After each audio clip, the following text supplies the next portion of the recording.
Hey everyone, welcome to the channel. Today we are going to discuss Insight IAS Daily Current Affair of 8th of March 2025. तो आज से ना हम daily current affair जो आता है इनसाइट का वो डिस्कस करेंगे हमारे चैनल पे. So if you are interested you can subscribe the channel and get the daily notification जो भी डिस्कशन आता है उसका. ठीक है, तो आज ना देखो GS2 से कुछ न्यूज़ दी गई है एंड बस GS2 से स्पेसिफिक न्यूज़ है. देन एक मेंस इनरिचमेंट कंटेंट वो ऐड करते हैं, पहले ऐड नहीं करते थे, अभी वो ऐड करने लगे हैं. तो इमोक्रेसी पे एक मेंस का इनरिचमेंट कंटेंट मेंशन है एंड बाकी के सारे फैक्ट्स जो है प्रीलिम्स रिलेटेड मेंशन है. And yes, all the credit goes to insight IAS. बस मैं एजुकेशनल पर्पज़ के लिए वीडियो बना रही हूँ. And let's begin the today's news. देखो, तो women's rights in a review 30 year after Beijing report. तो रिसेंटली UN की लेटेस्ट रिपोर्ट आई है, ठीक है, जिसका हम नाम अभी जिस मैंने पढ़ा, ठीक है, इसको रिलीज़ किया गया है ahead of international women's day जो हम 8th ऑफ मार्च को सेलिब्रेट करते हैं. ठीक है, तो एक बीजिंग डिक्लेरेशन के बारे में मेंशन है. तो बीजिंग डिक्लेरेशन ना एक ऐसा प्लेटफॉर्म है जिसको 189 गवर्नमेंट ने जो है अडॉप्ट किया है एंड इसको 4th वुमेंस वर्ल्ड की वुमेंस कॉन्फ्रेंस जो हुई थी उस टाइम पे बीजिंग में इसको अडॉप्ट किया गया था. एंड ये जो डिक्लेरेशन है इसके अंडर में ना सारा एक कंप्रेहेंसिव रोड मैप प्रोवाइड किया जाता है for gender equality and women empowerment. इसमें 12 क्रिटिकल एरिया को फोकस किया गया है विच इंक्लूड्स वुमेन राइट्स हो गया, economic participation, political leadership, education, health, freedom from violence. इस टाइप के कुछ जो है 12 क्रिटिकल एरिया में फोकस किया गया है. और यहाँ पे ना जितना भी डाटा दिया है ना वो आप ना आंसर राइटिंग में यूज़ कर सकते हो. So this data become important. इसमें से जो भी आपको इंपॉर्टेंट लगता है वो एक सेपरेट आपका जो भी नोट्स है उसमें लिख लेना, बिकॉज इसको ना बार बार यूज़ करने से आपको याद भी रहेगा. और आंसर राइटिंग में हम बोल सकते हैं इंट्रोडक्शन हो, कंक्लूजन हो या जो भी एग्जाम्पल वगैरह पॉइंट करना हो उस टाइम पे यूज़ करोगे तो it can be add up as a plus point in your answer. So let's begin. देखो, अभी ना अचीवमेंट क्या है इन वुमेन एम्पावरमेंट. ठीक है, लीगल एंड इंस्टीट्यूशनल रिफॉर्म अगर देखा जाए तो अराउंड 162 कंट्रीज़ ने ना gender based employment discrimination related laws लाया है. एंड ये कहीं ना कहीं इस टाइप के लॉज या पॉलिसी से क्या होता है, इट हेल्प टू इंक्रीज़ और बोल सकते हैं जो भी प्लानिंग होती है, ठीक है, access to the family planning measures हो गया, मैटरनल हेल्थ हो गया, उसके साथ साथ सेक्सुअल एंड रिप्रोडक्टिव राइट्स जो है उसको बूस्ट करने में इस टाइप के पॉलिसीज़ जो है हेल्पफुल रहती है. इकोनॉमिक एडवांसेस अगर देखा जाए तो वुमेंस इन लीडरशिप भी इंक्रीज़ हो रही है. अराउंड 27% जो है पार्लियामेंट्री सीट वुमेंस के लिए है एंड 36% जो है in local legislature. And digital expansion भी इंक्रीज़ हुआ है. 2019 में अगर देखा जाए 50% जो था इन डिजिटल इंक्लूजन वुमेंस का, वो अभी 2024 में 65% इंक्रीज़ हुआ है. So this is one of the positive point. अब देखते हैं कि public investment in a universal health care has create a various millions of a job in a for the women's. ठीक है, वुमेंस को जो है जॉब भी मिल रहा है इन डिफरेंट पब्लिक सेक्टर्स और यूनिवर्सल हेल्थ केयर में हम बोल सकते हैं. उसके साथ साथ एजुकेशनल और स्किल डेवलपमेंट की अगर फील्ड देखी जाए तो सेकेंडरी स्कूल में ना अभी गर्ल्स की जो नंबर है ना वो सरपास हो रहा है as compare to boys in various areas. Along with its STEM जो होता है STEM in education, STEM education में भी जो है वुमेन का पार्टिसिपेशन बढ़ रहा है. एंड वुमेन का रोल अगर देखा जाए क्लाइमेट एक्शन में तो अराउंड 53 कंट्रीज जो है they are now integrating the gender in a disaster and a climate laws. Along with it women का जो पार्टिसिपेशन है for a decision making in a environment was remain low. ठीक है, but now it is increasing. So this are some point. अब देखो, positive तो हो गया पर still there are various areas जहाँ पे फोकस बाकी है या बोल सकते there are still certain limitation. तो अगर देखा जाए सबसे पहले तो limitation in achieving the gender equality. देखो, तो इसमें क्या है, वुमेन की जो है जेंडर वेज गैप अभी भी एग्जिस्ट करती है. अराउंड वुमेन जो है 20% लेस अर्न करती है globally as compare to man. Political participation जो है दो इट इज़ इंक्रीजिंग, ठीक है, वुमेन का, बट स्टिल बस 23% जो है कैबिनेट मिनिस्टर है एंड 27% जो है बस पार्लियामेंटेरियन जो है वुमेन्स है. जेंडर बेस्ड वायलेंस जो है उसमें भी देखा, उसका डाटा ये है कि 1 in 3 जो है they are experiencing a physical and a sexual type of a violence. And जो भी पॉलिसीज़ तो गवर्नमेंट ला रही है पर उनका इम्प्लीमेंटेशन जो है at a ground level it is still weak. And thus we can say that though policy ऊपर ऊपर से तो आ रही है पर गवर्नमेंट में जो है गवर्नमेंट बॉडीज़ जो है या जो भी इम्प्लीमेंटेशन बॉडीज़ है, ठीक है, वो ग्राउंड लेवल में इम्प्लीमेंट करने के लिए जो है दो दे आर ट्राइंग, और we can say that though they are trying but still जो गैप है अभी भी फुलफिल नहीं हुआ है। So this are some point.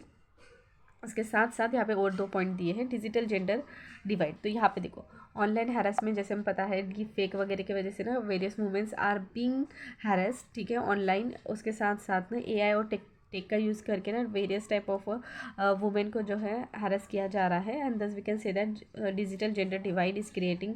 And gender के इनिशिएटिव्स तो आ रहे हैं, ठीक है, वुमेन रिलेटेड कुछ इनिशिएटिव ले रहे हैं, but still various initiative are still being under funded. So this are some limitation. अभी वे है क्या है, तो देखो ग्राउंड लेवल पे इम्प्लीमेंटेशन अच्छे से नहीं हो रहा है। तो देखो स्ट्रिक्ट इन्फोर्समेंट मैकेनिज्म चाहिए। जो भी जेंडर बेस्ड पॉलिसीज़ आती है या वर्क प्लेस पे राइट्स वगैरह जो भी पॉलिसीज़ है, उन सबको जो है ग्राउंड लेवल पे इम्प्लीमेंटेशन पे ध्यान देना चाहिए। उसके साथ साथ इकोनॉमिक इंक्लूजन में भी जो है प्रमोट करना चाहिए, ठीक है। It is either finance field हो या लैंड ओनरशिप हो या डिजिटल स्किल, ठीक है, इन सारे फील्ड में। उसके साथ साथ वुमेंस का जो पार्टिसिपेशन है, ठीक है, इन वेरियस सेक्टर्स, ठीक है, गवर्नमेंट सेक्टर हो गया या ग्लोबल सेक्टर इंस्टीट्यूशन हो गया या कॉर्पोरेशन, उसको उसमें भी इंक्रीज होना चाहिए। And we can increase it through the gender based quota. So gender based quota can be one of the positive point. And we can say that next one, tackle the digital and AI biases, ठीक है, जो भी AI related biases है वो ethical AI policies through जो है हम policies through जो है चैलेंज कर सकते हैं या टैकल कर सकते हैं उसको। So we can say that this is the one of the solution for AI related और डिजिटल रिलेटेड इशू। देन देखो, जो भी जेंडर डाटा गैप है उसको जो है क्लोज करना इम्पॉर्टेंट बन जाता है। सो एक जेंडर रिस्पॉन्सिव बजटिंग और जेंडर रिलेटेड जो पॉलिसीज़ है उसको ट्रैक करने के लिए हेल्पफुल रह सकती है। So close the gender data gap. And next one is invest in a women climate leadership, ठीक है। तो this are some points. Conclusion वही है, despite various progress still there is a long way to go. And we can say that एक जो है strong policies लाना, उसके साथ साथ इन्फोर्समेंट जो है, ठीक है, उस पॉलिसीज़ का ग्राउंड लेवल पे, उसके साथ साथ बेटर इम्प्लीमेंटेशन जो हुआ and global collaboration, this can be one of the positive way towards our goal of a women को जो है या जेंडर इक्वालिटी लाने का, ठीक है। So this is the conclusion part. Moving to the next one, AI and critical thinking. तो recently क्या हुआ है, विद द एआई का जो टूल्स का वाइड स्प्रे इंक्रीज हो रहा है, it is one of the positive news, but it is arising the concern जो स्टूडेंट के क्रिटिकल थिंकिंग एबिलिटी को जो है इम्पैक्ट कर सकता है। सो इसी के रिलेटेड ना एक न्यूज़ आई थी द हिंदू में, उसी का एनालिसिस उन्होंने यहाँ पे दिया है। तो देखो क्रिटिकल थिंकिंग क्या होती है। Critical thinking is the ability to analyse, evaluate and interpret जो भी इंफॉर्मेशन होती है logically and independently. And it mainly involves question करना अजम्पशंस को, आइडेंटिफाई करना बायसेस को, उसके साथ साथ रीज़न जो है कंक्लूजन लाना, उसके साथ साथ जो इन्फॉर्म डिसीजन को बनाना, ठीक है, ये सारा क्रिटिकल थिंकिंग में आता है, ठीक है। कि इसके की कंपोनेंट अगर देखा जाए क्रिटिकल थिंकिंग में हम क्या आते हैं, तो problem solving, logical reasoning, creativity and evidence based analysis. But देखो अभी एआई आ रहा है, तो इसके वजह से क्या हो रहा है, how AI is over powering the critical thinking. तो देखो बिना ज़्यादा दिमाग लगाए, ठीक है, इंस्टेंट आंसर हमें मिल रहे हैं विदाउट एनी एफर्ट, ठीक है, तो हम उतना हमारी जो प्रॉब्लम सॉल्विंग एबिलिटी है उसको कहीं ना कहीं हार्म हो रहा है। उसके साथ साथ लैक ऑफ क्वेश्चनिंग माइंडसेट, ठीक है, ओवर रिलाय हम कर रहे हैं एआई, ठीक है, एआई जनरेटेड कंटेंट में। And thus we can say that हमारी जो क्यूरियोसिटी होती है या इंटेलेक्चुअल एंगेजमेंट होता है वो कहीं ना कहीं डिस्करेज हो रहा है। बायसेस इन एआई मॉडल, अभी बायसेस इन एआई मॉडल क्या है, हम अगर देखा जाता है कि कभी कभी ना वन साइडेड परसेप्शन दिया जाता है, ठीक है, एआई थ्रू। तो ये कहीं ना कहीं मिस इन्फॉर्मेशन या हमारे जो थिंकिंग होती है एक प्रॉपर वे में सोचना, उसमें कहीं ना कहीं जो है हार्म आता है, हम बोल सकते हैं डिस्टर्ब कर सकती है। And thus we can say that biases जो है एआई मॉडल में दिखाई देते हैं। उसके साथ साथ हमारी जो कॉग्निटिव रिटेंशन है, ठीक है, क्या होता है कि एआई ड्रिवन जो भी लर्निंग हम लेते हैं, ठीक है, वो मेमोरी में ना उतने टाइम तक रिटेन नहीं होती है, ठीक है, क्योंकि हम ना खुद दिमाग लगाते नहीं है, डायरेक्टली जो भी कंटेंट एआई थ्रू या मिल जाता है उसको कंज्यूम कर लेते हैं। हमारी खुद की जो एनालिटिकल थिंकिंग है, हमारी जो रीजनिंग है, हम वो कुछ नहीं करते हैं। दस वी कैन से दैट हमारी जो रिटेंशन है उस पर भी इम्पैक्ट आता है। एंड उसके साथ साथ ये वही है, ठीक है, over dependence on AI for the creativity rather than making your own content और राइटिंग और इनोवेशन, ठीक है। So this are some negative point. अब देखते हैं कि why critical thinking remains superior to the AI। देखो क्रिटिकल थिंकिंग इंपॉर्टेंट हो जाता है टू अंडरस्टैंड कंसेप्चुअली, ठीक है। देखो अनलाइक AI ह्यूमन, इंसान जब सोचता है ना, इंसान की रीजनिंग जो होती है ना, they are consider to be emotional, ethical and real world complexity को लेते हुए ना हमारे डिसीजन होते हैं। दस वी कैन से दैट इसमें ना AI हम जो है it can consider to be the less superior than a critical thinking. Next is the ability to challenge and adapt, ठीक है। क्रिटिकल थिंकर जो होते हैं they use to challenge the assumption and also they evolve a perception, ठीक है। Sorry perception ही perspective उनका खुद का होता है। Then we can say that वो पेन बनाए, जो बनाया मटेरियल, ठीक है, उस पर रिलाई ना करते हुए खुद का परसेप्शन या अजम्पशन को चैलेंज करने की एबिलिटी रखते हैं।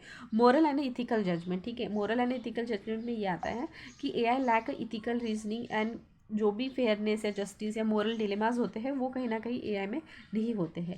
Problem solving in a unpredictable situation, AI जो ऑपरेट करता है, जो भी एक प्री डिफाइंड रूल्स होते हैं उस पर वो ऑपरेट करता है, पर इंसान जो होता है ना, they use to consider all the scenarios और उसके बाद जो है वो अपना डिसीजन लेता है। Thus we can see that problem solving जो है उस फील्ड में भी जो है critical thinking is superior as compare to AI। Intuition and emotional intelligence, yes empathy या इंट्यूशन या इमोशनल इंटेलिजेंस इंसानों में होती है, ठीक है, human has it but AI lack in this field. So this are some point. अभी importance देखते हैं critical thinking in the life. देखो ये ना सारा हम इथिक्स में वगैरह यूज़ कर सकते हैं।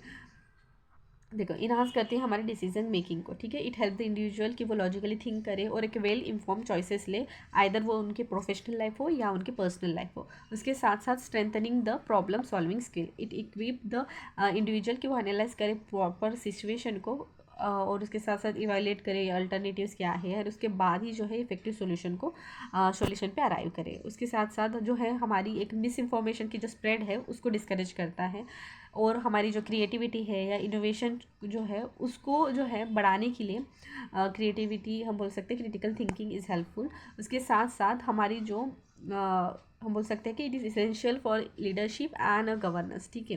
तो दिस आर सम पॉइंट। अब कंक्लूजन वही है, देखो AI enhancing efficiency, yes it is good but it can not replace completely the critical thinking. So हमारी जो एजुकेशन सिस्टम है they must balance the AI related integration with our independent reasoning skill. So this is some point, ठीक है, वही balance करो और आगे बढ़ो। अब देखो डेमोक्रेसी पे एक न्यूज़ है, ठीक है। तो वाइस प्रेसिडेंट ने एक नेशनल डिबेट को अराइज किया है, ठीक है। उन्होंने ऐसा बोला कि now we are shifting from democracy to the emocracy, ठीक है। अभी इमोक्रेसी क्या होती है यहाँ पे दिया गया है, इमोक्रेसी एक nothing but it's emotionally driven democracy.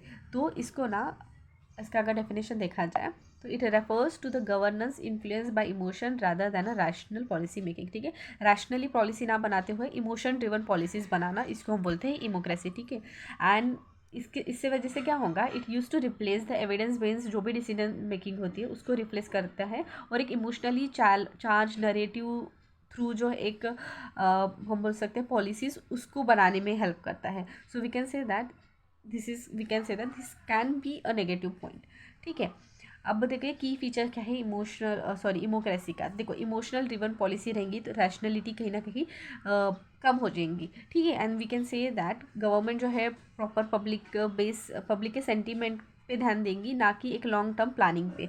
उसके साथ साथ राइज पॉपुलरिज्म, ठीक है। तो leaders will mainly focus on short term goal rather than getting a long term achievement जो है या लॉन्ग टर्म गोल पे फोकस ना करेंगे, ठीक है। और वीक करती है हमारी इंस्टीट्यूशनल डिसीजन मेकिंग, ठीक है। पॉलिटिकल डिस्कोर्स जो है अगर इमोशन के बेसिस पे बनते गया तो कहीं ना कहीं हमारी जो एक्सपर्ट ड्रिवन पॉलिसीज़ है वो साइडलाइन हो जाएंगी। इकोनॉमिक बर्डन, ठीक है, क्योंकि इमोशनली हम कुछ पॉलिसी जब बनाते हैं ना तो अनप्लान्ड हो सकते हैं वो, या अनप्लान्ड सोशली स्पेंडिंग जो है वो बढ़ सकती है। Thus we can say that it will reduce a government investment in various critical infrastructure and it decline a democratic accountability, ठीक है। Because public support in sway of emotion rather it harder to hold a government accountable. So this are some point, ठीक है। इसका relevance वही है, GS2 में आप use कर सकते हो, उसके साथ साथ GS3 में इकोनॉमिक एंड डेवलपमेंट पार्ट में भी आप इसको यूज़ कर सकते हो and obviously in GS4 ethics section में। So this are some point related to emocracy, ठीक है, इस वर्ड को याद रखना and it will be helpful, और we can say that essay में वगैरह इसको यूज़ करने में ना बहुत इम्पैक्टफुल रह सकता है, ठीक है, बिकॉज ये करंटली वर्ड आया है and it is a new word and so we can say that it can be add a plus point in your answer. अब देखो प्रीलिम्स रिलेटेड कुछ फैक्ट है। एक स्ट्रैटेजिक बिटकॉइन रिजर्वर, तो US के जो प्रेसिडेंट है उन्होंने एग्जीक्यूटिव ऑर्डर थ्रू इस्टेब्लिश किया है एक स्ट्रैटेजिक बिटकॉइन रिजर्व, ठीक है।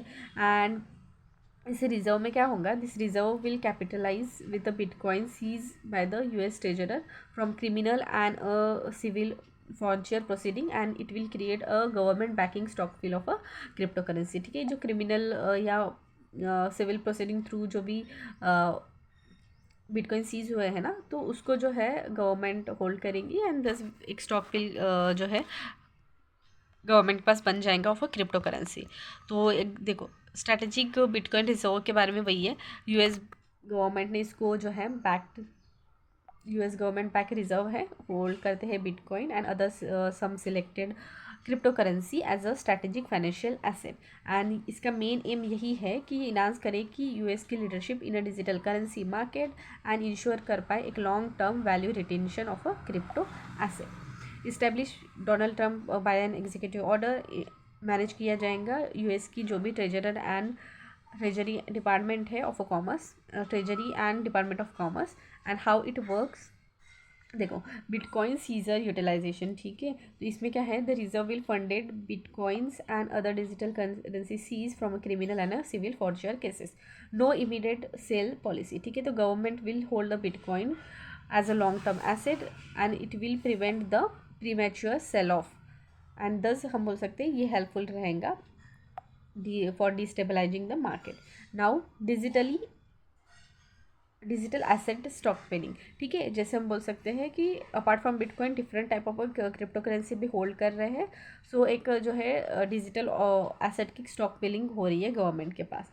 एंड बजट न्यूट्रल स्ट्रैटेजी, तो treasury and commerce department are task की वो हैंडल करे इस सबको। तो हम बोल सकते हैं this bitcoin will held in such a way कि ये जो है किसी भी टाइप का कॉस्ट जो है टैक्स पेयर पे ना लाए, ठीक है। सेंट्रलाइजिंग द क्रिप्टो स्ट्रैटेजी, ठीक है, सेंट्रलाइज, ठीक है, गवर्नमेंट के पास रहेंगे, thus we can say that the centralise crypto.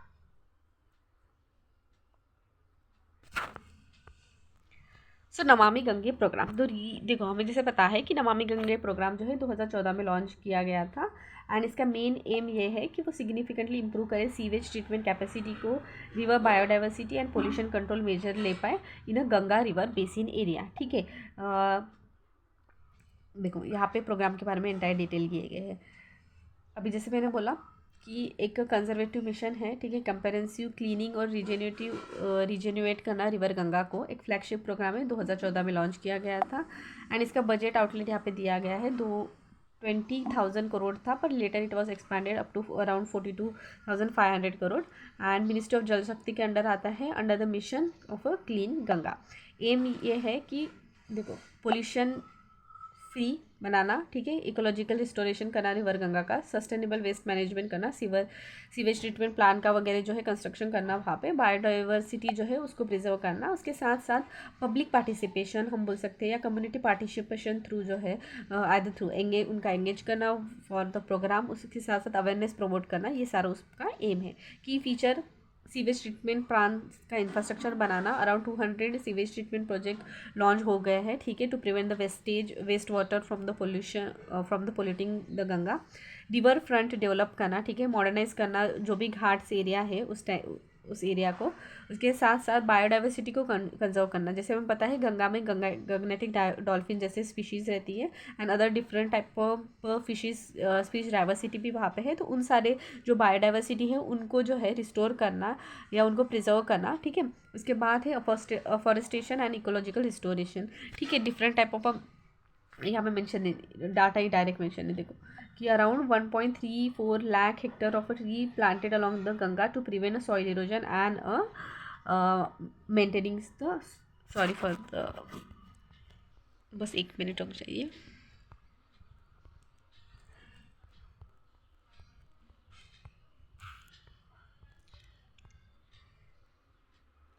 ठीक ठीक है, मेंटेनिंग द वाटर फ्लो। उसके बाद है गंगा ग्राम इनिशिएटिव। तो यहाँ पे क्या है, अराउंड 1000 से भी ज़्यादा विलेजेस को जो है प्रोवाइड किए जाएंगे डिफरेंट टाइप ऑफ, डिफरेंट नहीं बोल सकते, better sanitation facility and clean drinking water, international recognization and a collaboration. ठीक है, ये जो प्रोग्राम है ना, it has been recognise as a top 10 world restoration flagship initiative के अंडर में इस प्रोग्राम आया है। ठीक है, Namami Gange programme, and thus we can say that this are some positive point. अब देखते हैं T-72 टैंक। तो इंडिया ने साइन किया है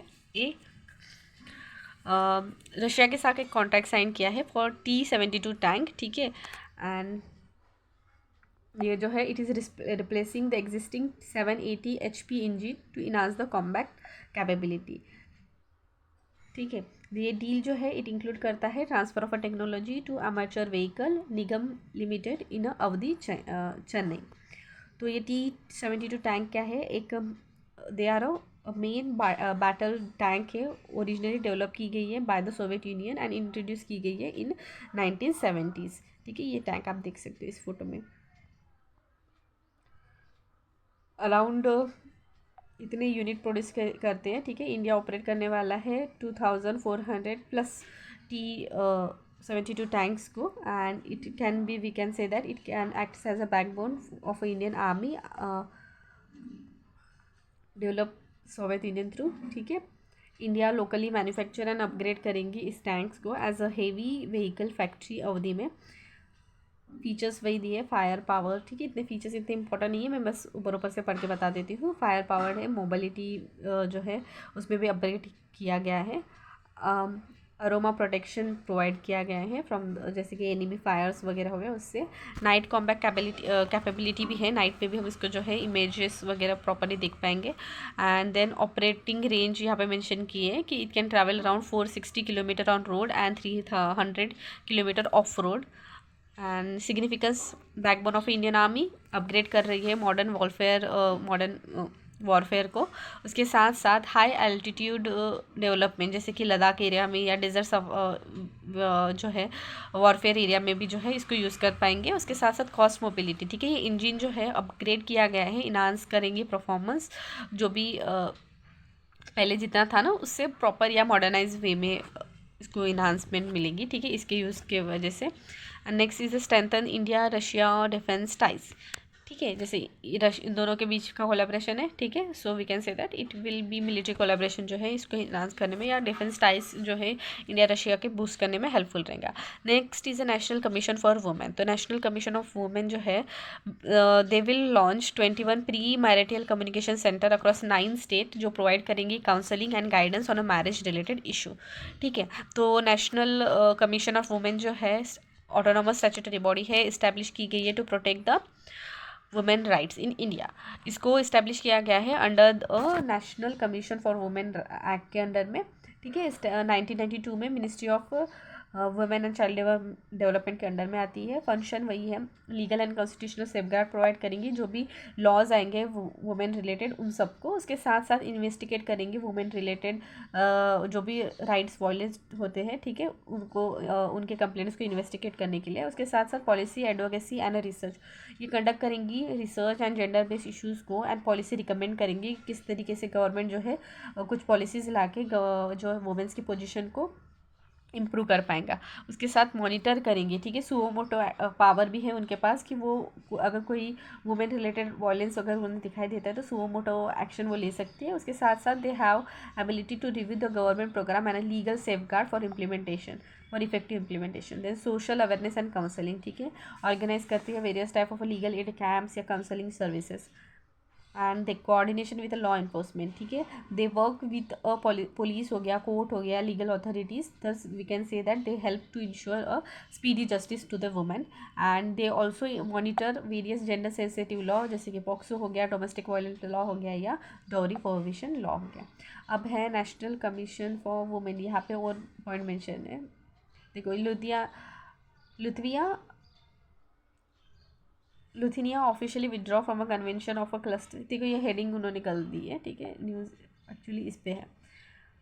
देखो, तो इस अभी क्या हुआ है, इस कंट्री ने ऑफिशियली विड्रॉ किया है from a convention on a cluster meditation, becoming the first country to exit the treaty since it adoption. ठीक है, ऐसे फर्स्ट कंट्री बनी है जो इस ट्रीटी से बाहर गई है। तो इस कन्वेंशन के अगर बारे में देखा जाए तो ये इंटरनेशनल ट्रीटी है दैट प्रिवेंट करती है usage, transfer, production and stockpiling of a cluster meditation due to the long term humanitarian risk. ठीक है, 2008 में इसको एडॉप्ट किया गया था। इसका मेन एम वही है टू एलिमिनेट कर पाए जो भी क्लस्टर बॉम्बिंग होती है जो सिविलियन को थ्रेट कर सकती है। ठीक है, उस सारे इम्पैक्ट या ह्यूमैनिटेरियन इस ठीक है रिस्क को कम करने के लिए इसको बनाया गया है। ठीक है, मतलब इस ट्रीटी को लाया गया है। And members and non members अगर देखा जाए तो अराउंड 112 स्टेट्स है इसमें, एंड इंडिया भी इसका पार्ट है। उसके साथ साथ यूएस, रशिया, चाइना, यूक्रेन भी इसका पार्ट है। की फीचर्स देखा जाए तो ये प्रोहिबिट करती है uses, development and stockpiling of cluster munition. अभी देखो इसका मीनिंग है वो जो भी आर्मीज़ के हम बोल सकते हैं या जो भी मिलिट्रीज़ के वेपन्स वगैरह होता है ना, उसको स्टॉक पिलिंग करना या ट्रांसफ़र करना है, यूसेज या डेवलपमेंट, ठीक है, इन सबको बैन किया है इसके अंडर में। उसके बाद है assistance to affect the affected area. ठीक है, तो ये it required members to clear the contaminated area and prohibit करता है एड ऑफ द विक्टिम। ठीक है, destruction of the stockpiling, जो भी सिग्नेटरीज है they must destroy the stockpile. ठीक है, जो भी उनके पास डिस्ट्रक्टिव मटेरियल का स्टॉक फिल है उसको डिस्ट्रॉय करना है, इसके अंडर में आता है। Prevention of assistant. ठीक है, member country can not assist, encourage और induce any nation to engage in a ban activity. International cooperation भी जो है यहाँ पे दिया गया है। देखो इसका मीनिंग यहाँ पे दिया है, cluster munition are the explosive weapons that release multi small bomblet over a wider area and they are used to target a military asset and features वही है, highest submission counts यहाँ पे mention है, service delivery mechanism, ठीक है, launch via aircraft वगैरह, then lack of precision.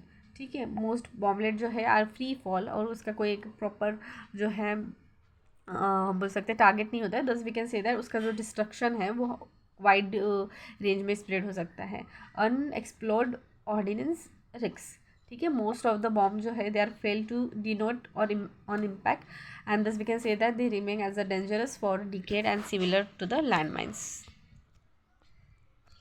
Djibouti के place in news.